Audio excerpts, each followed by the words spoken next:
sa Olympics. Tapos ito, para alalahanin yung landing ng Apollo sa buwan. Pataas na ang halaga ng mga yun ngayon. Ang astig din pala mga lekta ng mga stamp, ano? Ang sayang libangan. Pero, itong susunod mas nakakamangha. Patong na sinaga ng buwan. Ah, alam ko yan. Sinabi sa akin ni Papa dati. Di ba ang mahal na niyan pag binili? May ganyan ka pala. Siyempre, ang mga stamp collector gagawin ng lahat para makakuha ng ganito career na stamp. Yung papa ko mahilig makolekta ng antik. Ang mama ko naman alahas. Kahit na magkakaiba ang gusto namin, iisa lang ang layunin namin. Gusto namin kolektahin ang pinakamagandang kalidad sa napili naming bagay. Ako nga rin, masaya ako sa klase ng mga kinokolekta kong sticker. Ako naman mahilig mangolekta ng mga barya. Nobita, sa pagkakaalala ko, nangongolekta ka rin ng stamp, di ba? Bakit? Hindi mo ba pinagmamalaki yun?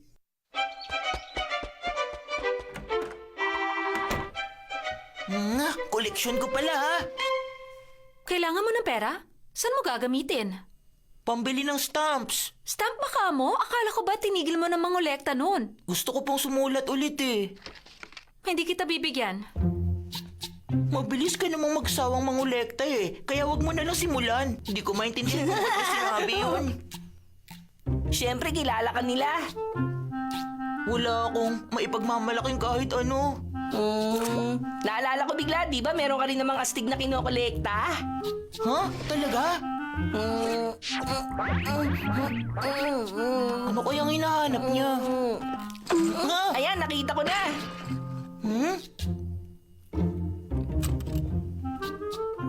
Oh, tansan. Oo nga pala, no. Nangungulekta ako ng tansan noon. Kaso yung ganitong koleksyon siguradong pagtatawanan lang. Diyan ka nagkakamali. Sa palagay mo, magkano kaya ang halaga nito kapag binenta? Sa huli, ang importante lang kung gusto ng lahat ng isang bagay o hindi. Ganun lang ba kasimple?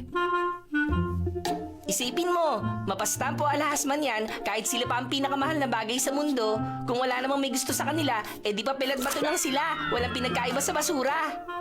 O tapos, anong gusto mong iparating? Bibiruin ko lang sila ng konti. Ang Universal Epidemic Virus! Habang lumalaki, dumadami ang virus na to. At habang lumalaki to, yung bagay na gusto mo magiging sikat. Pangongolekta ng tansan, maging sikat ka, maging uso ka.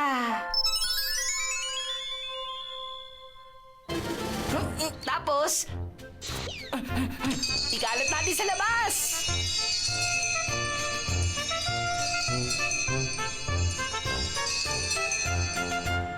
Ang ganda sana ng panahon para lumabas. Kaso wala naman akong koleksyon na maipagmamalaki. Bakit pa ako lalabas? Nobita?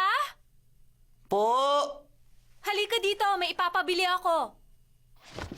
Malas naman. Kung dito lang ako, uutusan naman ako.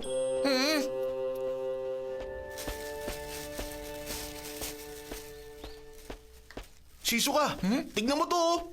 Tatlo na yung nakolekta kong ganitong klase ng tansan. Ako rin, nakakalimang ganyan na ako. Nakakaingit. Tansan? Hoy, tingnan nyo! Yung sa akin wala magkakapareho! At tingnan nyo ang tansa na to! Wow! Tabingi yung pagkakaprint. Mukhang mataas ang halaga niyan. Hindi ako makapaniwalang nakakuha ka ng ganyan. Huh? Ha? Bakit bigla kayo nangungulekta ng mga tansan? Nobita, huwag mong hawakan yan! Bakit pinapalipit para hawakan to? Paano pag nakalawang to, ha? Pero bakit nga ba kayo nangungulekta ng tansan? Lagi talagang walang alam to si Nobita. Laos na ang pangongolekta ng stamp at parya ngayon. Lahat nangongolekta ng tansan kasi yun ang uso. Tingnan nyo, napakaganda. Kamangha-mangha. Hindi ako nagsasawang titigan ito buong magdamag. Ito ang pinakamagandang bagay! Di magtatagal lahat ng tao. Gusto rin mo yung kolekta ng tansan. Ha? Oo nga pala. Ito siguro yung sinasabi ni Doraemon. Uy, hali kayo! Bakit? Ano yun?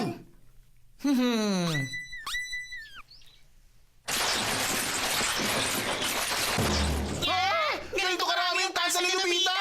Kailan ka pa nangolekta? Hindi naman to ganun ka-espesyal. Nagkataon lang na mas naging interesado ako sa tansa ng mas maaga kaysa sa inyo. Matagal na kasi nangongolekta si Nobita niyan. Nakakainis aminin to, pero talo ako. O sige, magseseryoso na ako. Ako rin! Lalo na ako! Pinag-aawayan pa nila. Sige na po, please. Simula po ngayon, gusto ko nang nakaboteng juice sa baon ko. Ha? Gusto mo na nakabote?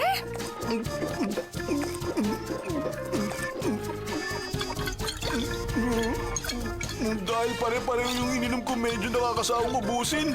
Ngayon, soft drinks naman ang tutunggain ko. Sige lang, huwag kayong mahiyang uminom, Papa. Imposible maubos ko ganito karami. Ako naka 26 na. Yung sa akin, 51. Tinamad akong bilangin yung akin. Hindi naman to basta paramihan ng koleksyon eh. Ganon din naman sa stamp, di ba? Patingin nga ako.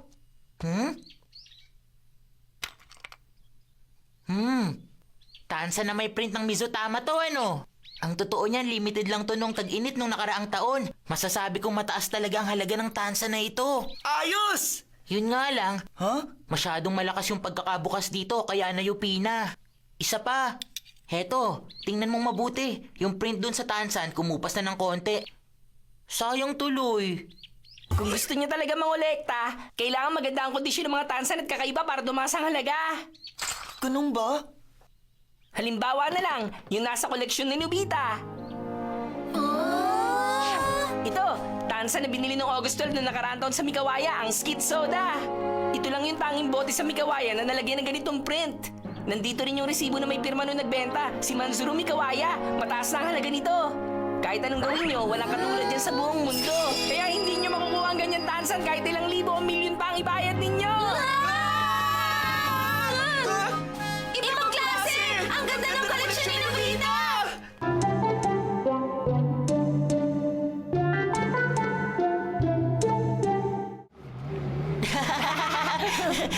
Koleksyon ni Nobita. Ang sarap pakinggan. Sa panahon ngayon, maganda talaga ang koleksyon mo.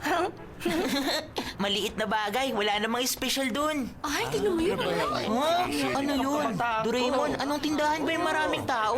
Kung di ako nagkakamali, yan yung tindahan ng iba't ibang stamp. Teka, si Papa yun. Papa, Oh? Ha? Ah, hindi ba kayo masaya, Nobita, Doraemon? Meron akong pamana sa pamilya natin. Tingnan niyo. Ginastos ko lahat ng sweldo ko ngayong buwan para dito. Mukhang mas malawak yung pagkalat ng virus kesa sa inaakala ko. ang akala ko, ginawa lang natin yun para biruin sila ng konti. Sana mawala agad yung epekto ng virus. Tao po! Sino yan? Nandito po ba ngayon si Mr. Nobita? Nandito ngayon si Nobita pero... Isa pala akong dalubhasa pagdating sa pagkolekta ng tansan. Salamat po. Narinig ko ang usap-usapan na may mga natatangi kang tansan sa koleksyon mo. Pakiusap, pwede bang sa akin na lang yung skid soda na tansang nakuha mo sa Mikawaya noong nakaraang August 12?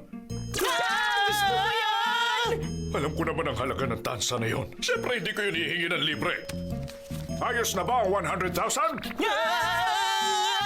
Masyado bang mababa? O sige, tudoblihin ko ang ano ko. Naiintindihan ko. Kung ganon, magdadagdag pa ako ng 100,000 para sa tansan! 1 million! Ganon ba? E di gagawin kong 1,100,000! 2 million ang alok ko!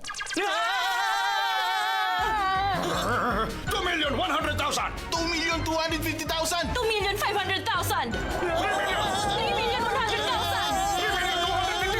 3,300,000! 3,400,000! 3,450,000! 3,500,000! 5 million! 5 million ang ibabayad ko. Ibenta mo sa akin ngayon din.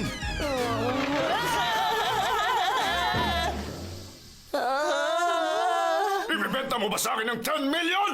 Inyo na po! Napakaganda! Tingnan mo, ang ganda ng mga kurba niya sa gilid. Hirap paniwala ang gawa ito ng tao. Grabe, ang dami! Sigurado bang atin na to? Siyempre naman, siya kaya nagpumilit na pilit sa atin yun.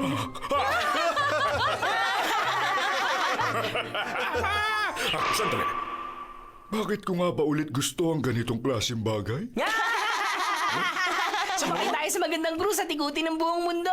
Gusto ko yan! Tapos bibigyan kita ng napakaraming dorayaki, Doraemon! O sige! Pinabawi ko na ito. Eto, sinusoli ko na rin ang tansan. Bakit nga ba ako handa magbayad na malaki para doon? Ay, ang weirdo naman.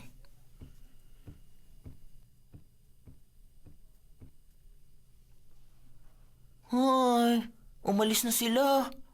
Mukhang nawala na yung bisa ng virus sa kanila. Pasensya na, Mama. Wala akong sapat na panggastos ngayong buwan. Kung saan-saan mo na naman ginastos yun, oh. Problema mo yan. Huwag ka naman maging madamot sa akin. Sige na! Bakit mo kasi